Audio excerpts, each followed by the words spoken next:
Bienvenidos a esta Junta de Consejo. Yo soy Jesús H. Hernández, editor en jefe de negocios de Grupo Milenio. Y bueno, esta vez vamos a hablar de un tema que nos interesa a todos y les recomiendo que se quede con nosotros los siguientes minutos, porque vamos a hablar ni más ni menos que de lo que nos puede deparar el futuro una vez que nos retiremos. Sobre la mesa está una iniciativa para que las pensiones puedan darse al 100% del último salario que tuvimos durante nuestra vida laboral. Y la idea suena muy bien. El tema está en cómo podemos realizarlo. Y para poder estar al tanto y hablar de estos temas, hoy nos acompañan tres especialistas de lujo que me gustaría presentarles y son, pues, ni más ni menos que Alejandra Macías, que es investigadora y catedrática de la Escuela de Gobierno y Transformación Pública del TEC de Monterrey e investigadora del CIEP, que nos acompaña hoy. Hola, gracias. También nos acompaña Rolando Silva Briceño, que es integrante de la Comisión Técnica de Seguridad Social del Colegio de Contadores Públicos de México. Bienvenido. Gracias. Y por último, pero no menos importante, Sergio Kurzik, que es director de Estudios Económicos de Citibanamex. Muy buenas tardes.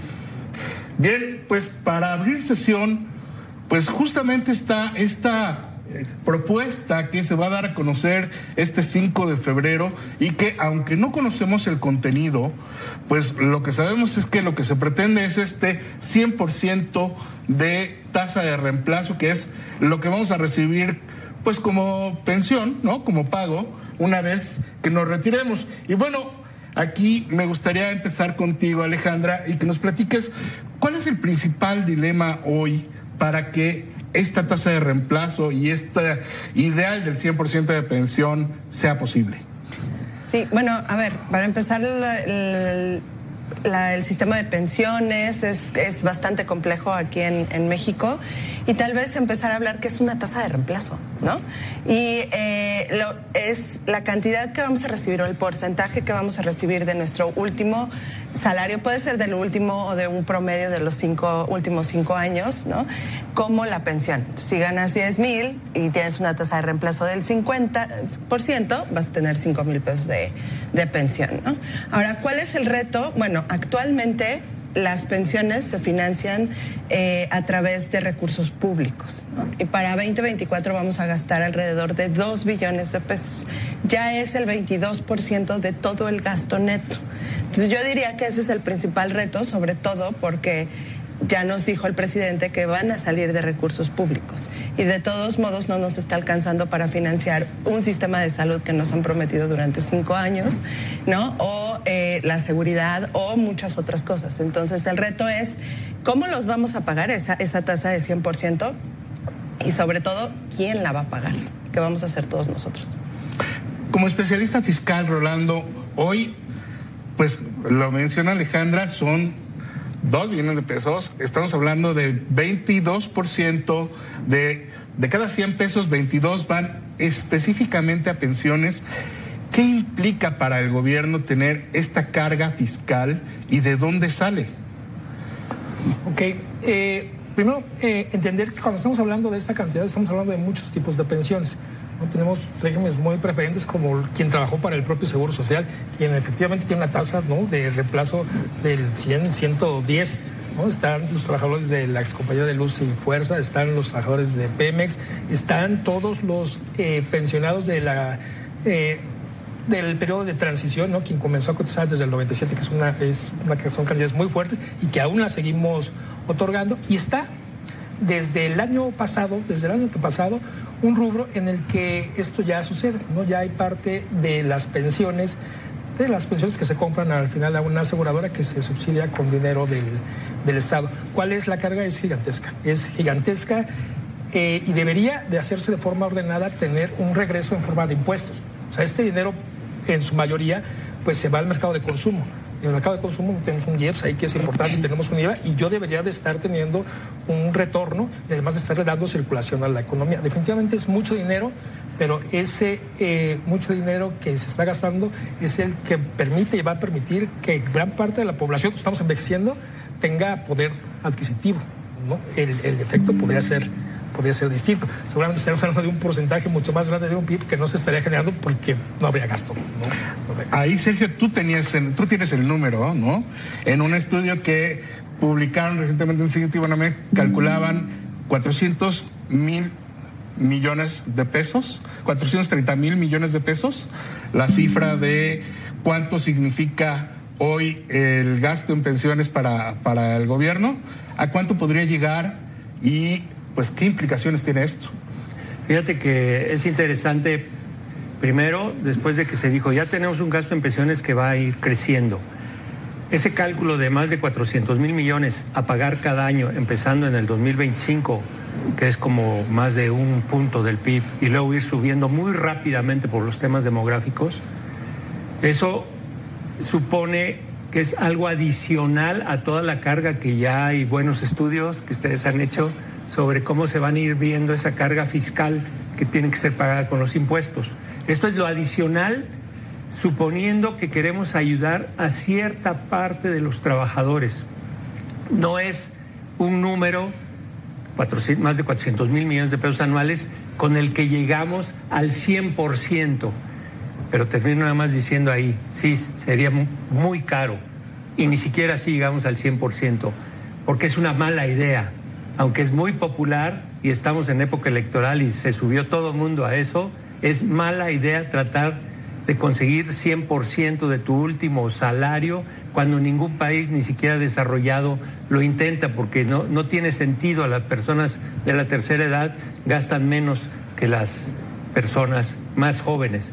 No hace sentido, es un tema puramente electoral y nos impide pensar en los grandes temas del sistema de pensiones que parten de que existe el sector informal. Más de la mitad de los trabajadores está ahí y no cotiza. Justamente este es uno de los grandes puntos. Hoy el sistema de Afores y el sistema de pensiones, para quienes están protegidos por el Estado a través del ISSSTE, por ejemplo, Alejandra, o a través del Seguro Social, de alguna manera contribuyen. Pero hoy gran parte de la masa trabajadora, 51%, un poco más, está en la economía informal. ¿Qué hay que hacer hacia el futuro o cómo esto influye en que para el futuro podamos tener y hacer que ese lastre no sea tan grande para tener una mejor tasa de reemplazo, un mejor forma de vida cuando dejemos de trabajar, ¿no? Que eventualmente nos sucederá. Hay muchos tipos de pensiones. Está la generación de transición, están las cuentas individuales, está ahora la no contributiva, que es la pensión para el bienestar de los adultos mayores, pero no se hablan entre sí, no se integran como un sistema de pensiones, y además tenemos más de 1,000 subsistemas chiquitos entre los municipales, estatales y tal, subsistemas de pensiones que tampoco tienen una rectoría, ¿no? Entonces hablemos, si vamos a hablar de una reforma de pensiones, pues hablemos de un instituto de pensiones, hablemos de eliminar, por ejemplo, la modalidad 40. Sergio, ustedes hicieron una serie de proyecciones y una serie de escenarios sobre, pues, qué habría que hacer para tener 100%, si es que se da la idea de tasa de reemplazo. ¿Qué es lo que preverían, qué es lo que verían más viable para el futuro? Como viabilidad, yo creo que tendría que ser algo relativo a lo que va a pasar en los siguientes años y no aumentar la tasa de cotización. Eso sería muy importante. Pero déjeme también terminar con una buena noticia hasta lo que se ha esbozado, que es que el presidente dijo que no se va a romper con el sistema de Afores, que significa no solo que los administran los privados, sino que significa que es un ahorro que se ahorra y se invierte y da una tasa de rendimiento. No como en Argentina, que en un momento dejaron, todo el ahorro, ahora sí vamos a darlo a corto plazo. Y largo plazo, pues verá el siguiente gobierno. Yo diría cosas puntuales, me gustaría ver el lunes cosas solo puntuales sobre grupos de trabajadores específicos, y es todo, y olvidarnos del 100% del salario.